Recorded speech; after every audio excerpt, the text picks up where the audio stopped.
Meu nome é Mariana, eu sou professora de História e hoje a gente está aqui para falar sobre a independência dos Estados Unidos. Vamos começar.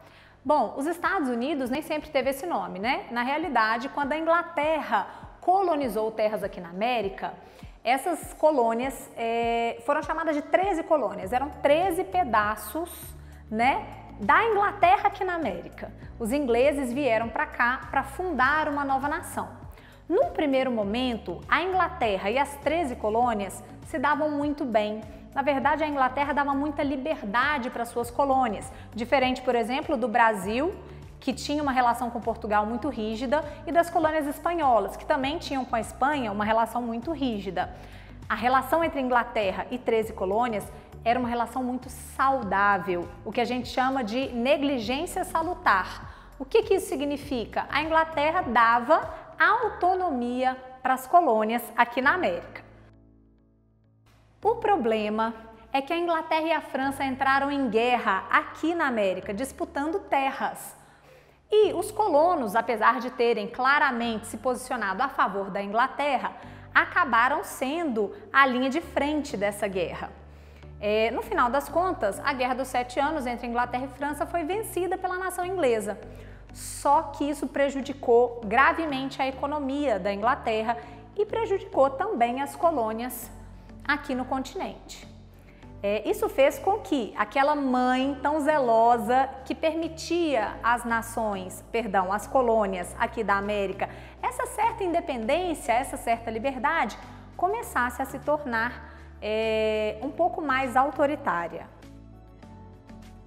A gente tem então o fim da negligência salutar. A Inglaterra vai se impor sobre as colônias, vai começar a cobrar diversos impostos, porque segundo a Inglaterra tinha lutado aqui na América a favor das colônias e, portanto, as colônias tinham que pagar a conta, né? Acabar com o buraco que tinha sido gerado pela Guerra dos 7 Anos lá na nação inglesa. Isso seria feito através do pagamento de impostos. Vários impostos foram criados, né? Foram criados, por exemplo, a Lei do Chá, que estabelecia o aumento dos impostos sobre a compra do chá, que deveria ser comercializado apenas pela Inglaterra. Isso nunca tinha acontecido com as colônias. As colônias tinham liberdade para comprar mercadorias de outros lugares e enviar também mercadorias para outros lugares. Esse autoritarismo inglês vai fazer com que os colonos fiquem bastante incomodados.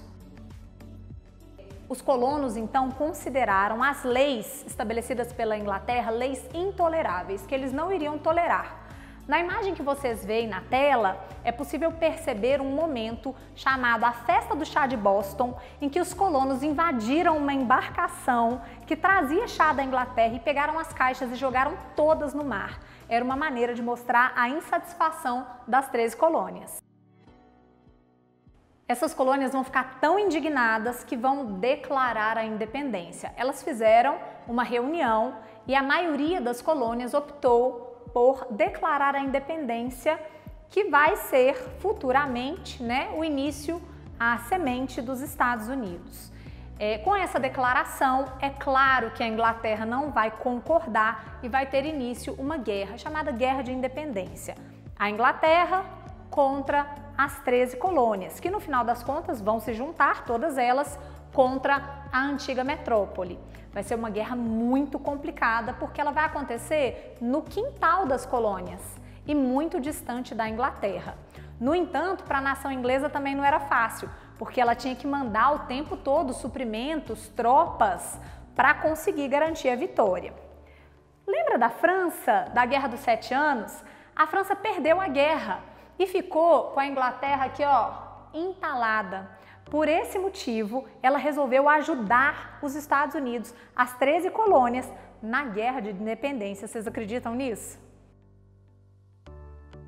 Com a vitória das 13 colônias, auxiliadas pela França, surgiu então o que a gente chama de Estados Unidos da América, né? O primeiro país independente do nosso continente.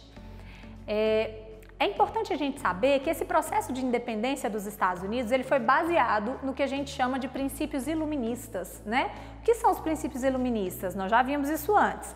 É a defesa das liberdades humanas a partir da racionalidade. E o que é que os Estados Unidos vai, depois da independência, aderir das ideias iluministas que nós vimos? Ele vai se tornar, por exemplo, uma democracia, né? A primeira nação independente e a primeira democracia da América.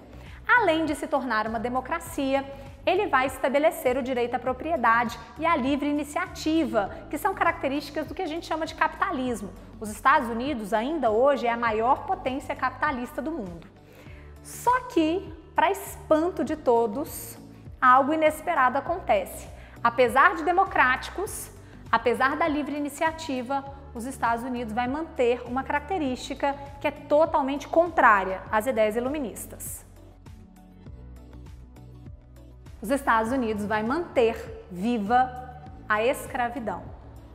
Os escravos de origem africana, as pessoas escravizadas de origem africana, elas permaneceram escravizadas após a independência dos Estados Unidos. Aí vocês podem dizer, professora, mas isso não é contraditório? Claro que é. Se o iluminismo defende as liberdades humanas, não faria o menor sentido manter a escravidão. No entanto, considerando que os Estados Unidos era uma grande nação capitalista, na verdade vai se tornar uma grande nação capitalista, a economia ela virá primeiro, ela será mais importante do que a sociedade. E é por isso que a escravidão será mantida nos Estados Unidos.